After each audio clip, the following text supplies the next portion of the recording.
আমরা সাফল্যের পিছনে ছুটি না। সফল হতে হবে, নিজের পায়ে দাঁড়াতে হবে, টাকা পয়সা করতে হবে, বাড়ি গাড়ি করতে হবে, ব্যাংক ব্যালেন্স করতে হবে, জমি জমা করতে হবে, একটা সুন্দরী গার্লফ্রেন্ড চাই, একটা স্ত্রী চাই, তাই না? আমরা সাফল্যের পিছনে ছুটতে চাই, আর আমাদেরকে বস্তুবাদী দর্শন শেখায় এগুলোই সাফল্যের মানদণ্ড। তা আল্লাহ পাক এখানে বলছেন, যাকে জাহান্নাম থেকে বাঁচানো হবে আর জান্নাতে প্রবেশ করানো হবে, এই ব্যক্তি ছাড়া কেউ সফল না। পৃথিবীতে আপনি অনেক বড় নেতা হতে পারেন, ইভেন অনেক বড় আলেমও হতে পারেন, অনেক বড় পলিটিশিয়ান হতে পারেন, অনেক বড় প্রশাসনের কর্মকর্তা হতে পারেন, অনেক বড় ইকোনমিক্স হতে পারেন, কলামিস্ট হতে পারেন, বুদ্ধিজীবী হতে পারেন, হাফেজ হতে পারেন, হু এভার ইউ আর, যদি কিয়ামতের মাঠে আপনি জান্নাতে যেতে না পারেন, আপনি সফল না।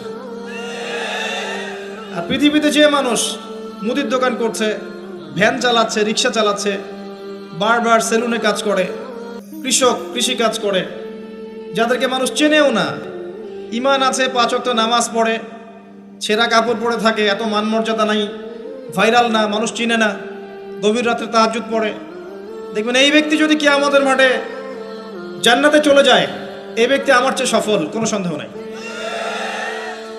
তো আমাদের দৃষ্টিভঙ্গি আগে চেঞ্জ করতে হবে, দুনিয়ামুখী দৃষ্টিভঙ্গি ত্যাগ করতে হবে, পরকালমুখী দৃষ্টিভঙ্গি দরকার।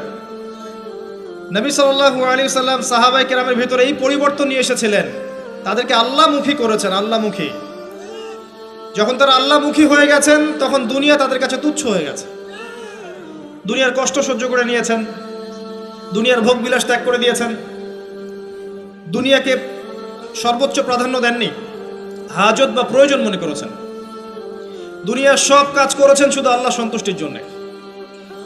এবং আমি অনেক লেকচারে এটাও বলেছি যে আপনি দুনিয়ার প্রতিটা কাজ আল্লাহ সন্তুষ্টির জন্যই করেন, কারো কাছে কিছু পাওয়ার আশায় করেন না। কারো কাছে প্রতিদান পাওয়ার আশায় দুনিয়ার কাজগুলো করেন, আপনি কষ্ট পাবেন। কারো কাছে আশা করেন না, আল্লাহর কাছে আশা করেন প্রতিদান, আপনি কষ্ট পাবেন না ইনশাআল্লাহ। কারণ আল্লাহ ছাড়া প্রকৃত অর্থে আমাদের আপন বলে কেউ নাই। শুধুমাত্র আল্লাহই আপনার আপন, বাকিরা আপনার প্রয়োজন। মানুষ মানুষকে ভালোবাসতে পারে না, মানুষ মানুষের অবস্থানকে ভালোবাসে।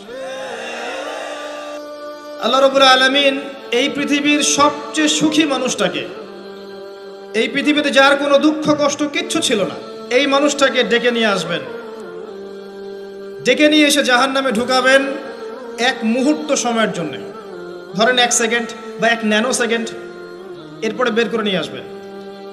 নিয়ে এসে বলবেন, পৃথিবীতে কি সুখে ছিলে? সেই ব্যক্তি বলবে, সুখ কি জিনিস হে আল্লাহ আমি জানি না। আমি কি বুঝাতে পারছি ভাই? সুখ কি জিনিস আমি জানি না। আর আল্লাহ রাব্বুল আলামিন এই পৃথিবীর সবচাইতে কষ্টে থাকা মানুষটাকে ডেকে নিয়ে আসবেন, এনে জান্নাতে ঢুকাবেন, ঢুকে 1 মুহূর্ত সময় রাখবেন, বের করে নিয়ে আসবেন।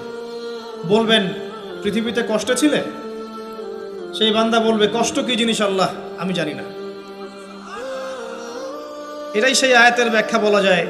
আল্লাহ পাক বলেছেন, কুল্লু নাফসিন যায়িকাতুল মাউত, প্রত্যেকটা নফস বা আত্মা মৃত্যুর স্বাদ গ্রহণ করবে।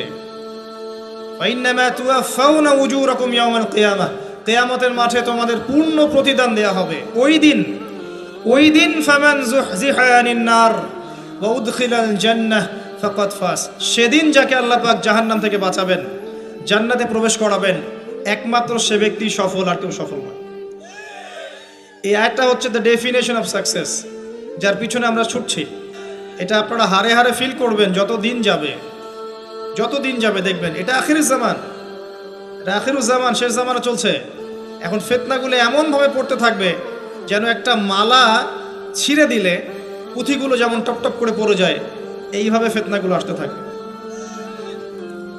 ওই হাদিসের দিকে আসেন। নবী সাল্লাল্লাহু আলাইহি ওয়াসাল্লাম বলছেন, আদম আলাইহিস সালামকে ডেকে আনা হবে, বলা হবে তোমার সন্তানদের মধ্য থেকে জাহান্নামীদেরকে আলাদা করে দাও।